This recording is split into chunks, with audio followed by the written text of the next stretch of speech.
बाल महाभारत कथा कक्षा 7 पाठ 13 इंद्रप्रस्थ। हेलो स्टूडेंट्स, इस वीडियो में हम पाठ 13 इंद्रप्रस्थ के कुछ प्रश्न उत्तर देखेंगे। प्रश्न संख्या 1 है, धृतराष्ट्र को किन्होंने बड़े खुश होकर द्रौपदी के स्वयंवर और पांडवों की जीवित होने की बात बताई। तो आप लोगों ने विदुर के बारे में पढ़ा ही होगा अपने पिछले पाठ में। कौन थे विदुर?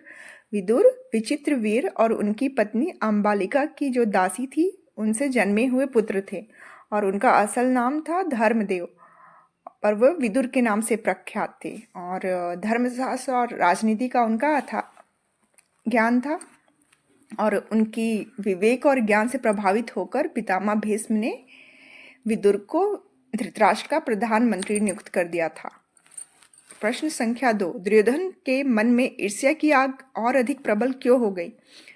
दुर्योधन को जब यह मालूम हुआ कि पांडवों ने लाह की घर की भीषण आग से किसी तरह बचकर और 1 बरस तक कहीं छिपे रहने के बाद अब पराक्रमी पांचाल राजा की कन्या से ब्याह कर लिया है और अब वह पहले से भी अधिक शक्तिशाली बन गया है, तो उनके प्रति उसके मन में ईर्ष्या की आग और अधिक प्रबल हो गई। प्रश्न संख्या 3, मामा क्या करे, अब तो द्रुपद कुमार, धृष्टद्युम्न और शिखंडी भी उनके साथी बन गए हैं। यह दुखड़ा किसने किसको सुनाया? ये दुखड़ा दुर्योधन और दुशासन ने शकुनि को सुनाया। यह पांडवों के बारे में था। प्रश्न संख्या 4, पांडवों को आधा राज देने की सलाह किसे बिल्कुल भी पसंद नहीं आई? अंगराज, नरेश, कर्ण को यह बात बिल्कुल भी पसंद नहीं आई थी। प्रश्न संख्या 5, दुर्योधन अब 1 साल बाहर रहने और दुनिया देख लेने से उन्हें काफी अनुभव प्राप्त हो चुका है। छल प्रपंच से अब काम नहीं बनेगा, आपस में फूट डालकर भी उन्हें हराना संभव नहीं। हमारे पास केवल एक ही उपाय रह गया है और वह यह कि पांडवों की ताकत बढ़ने से पहले उन पर हमला कर दिया जाए। यह वाक्य किसने कहा था? यह वाक्य कर्ण ने कहा था। प्रश्न संख्या 6, किसने कहा कि बेटा दुर्योधन वीर पांडवों के साथ संधि करके आधा राज उन्हें दे देना ही उचित है? ये भीष्म ने और आचार्य द्रोणाचार्य ने कहा था।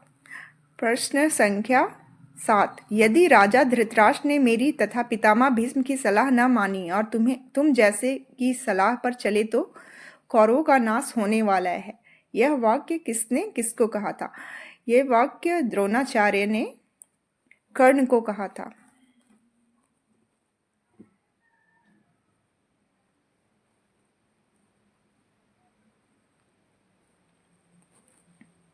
प्रश्न संख्या 8, धर्मात्मा विदुर ने धृतराष्ट्र को क्या सलाह दी?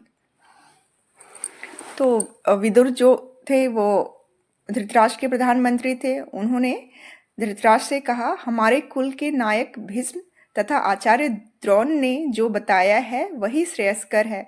कर्ण की सलाह किसी काम की नहीं है। प्रश्न संख्या 9, धृतराष्ट्र ने पांडवों के लिए क्या निश्चय किया? अंत में धृतराष्ट्र ने सब सोच विचार कर पांडु पुत्रों को आधा राज्य देकर संधि कर लेने का निश्चय किया था।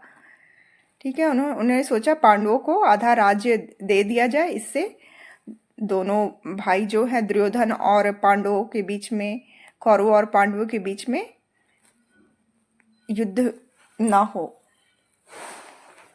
पांडवों को द्रौपदी तथा कुंती के साथ सादर लिवा लाने के लिए धृतराष्ट्र ने पांचाल देश किन्हें भेजा था? तो धृतराष्ट्र ने पांचाल देश विदुर को भेजा था। प्रश्न संख्या 11, देवी आप निश्चिंत रहे, आपके बेटे का कोई कुछ नहीं बिगाड़ सकेगा। वे संसार में खूब यश कमाएंगे और विशाल राज्य के स्वामी बनेंगे। आप बेखटके हस्तिनापुर चलिए। यह किसने किससे कहा था? यह वाक्य विदुर ने, जो उन्हें पांचाल देश से लाने गए थे, उन्हें ये वाक्य कुंती से कहा था उन्होंने। प्रश्न संख्या 12, पांचाल देश से पांडवों के वापस आने के साथ तथा युधिष्ठिर के राज्याभिषेक के उपरांत धृतराष्ट्र ने युधिष्ठिर से क्या कहा था? उत्तर है, युधिष्ठिर को आशीर्वाद देते हुए धृतराष्ट्र ने कहा, मेरे बेटे बहुत दुरात्मा हैं, एक साथ रहने से संभव है कि तुम लोगों के बीच वैर भाव बढ़े। इस कारण मेरी सलाह है कि तुम खांडवप्रस्थ को राजधानी बना लो और वहीं राज करो। तो धृतराष्ट्र ने युधिष्ठिर से खांडवप्रस्थ को अपनी राजधानी बना लेने को कहा था। प्रश्न संख्या 13। खांडवप्रस्थ के भग्नावशेषों पर पांडवों ने निपुण शिल्पकारों से एक नए नगर का निर्माण कराया। सुंदर भवन और अभेद दुर्गों आदि से सुशोभित उस नगर का नाम क्या रखा गया? तो उस नगर का नाम इंद्रप्रस्थ रखा गया था। प्रश्न संख्या 14। अपनी राजधानी इंद्रप्रस्थ में पांचों पांडवों द्रौपदी और माता कुंती के साथ कितने वर्षों तक राज्य किया था? तो पांडव इंद्रप्रस्थ में 23 वर्ष तक राज्य किए थे। प्रश्न संख्या 15। खांडवप्रस्थ जो युधिष्ठिर को सौंपा गया था वह किनकी राजधानी रही थी? तो खांडवप्रस्थ जो युधिष्ठिर उनके जो पूर्वज थे वे उनकी राजधानी रही थी। कौन थे उनके पूर्वज? पुरु, नहुस, ययाति, ये उनकी राजधानी रही थी, है ना। खांडवप्रस्थ पुरु, नहुस और ययाति जैसे प्रतापी राजाओं जो कि युधिष्ठिर के पूर्वज थे उनकी राजधानी थी। तो इसके साथ पाठ 13 समाप्त होता है। धन्यवाद। Next video